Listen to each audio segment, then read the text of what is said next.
Bhavnagar LCB પોલીસનો staff શહેર વિસ્તારમાં પેટ્રોલિંગમાં હતો તે દરમિયાન બાતમી રહ્યા હકીકત મળેલ કે પ્રકાશ મંજીભાઈ મકવાણા રહે કોકારોડવાળા શિવાજી સર્કલથી ભરતનગર તરફ જવાના રસ્તા પર ભારતીય બનાવટના વિદેશી દારૂની બોટલનું વેચાણ કરી રહ્યા છે. તે બાતમી આધારે બાતમીવાળી જગ્યા પર તપાસ કરતા ત્યાંથી ઉપરોક્ત શખ્સ ભારતીય બનાવટની વિદેશી દારૂની બોટલ નંગ 6 સાથે મળી આવ્યો હતો, જેની કુલ કિંમત ₹7,450 ગણી.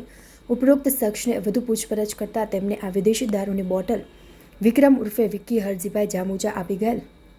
એલસીબી પોલીસ દ્વારા વિદેશી દારૂની બોટલ નંગ 6 કિંમત ₹7,450 ગણીને કબજે લઈ ઉપરોક્ત બંને શખ્સો વિરુદ્ધ કાયદેસરની કાર્યવાહી હાથ ધરી હતી.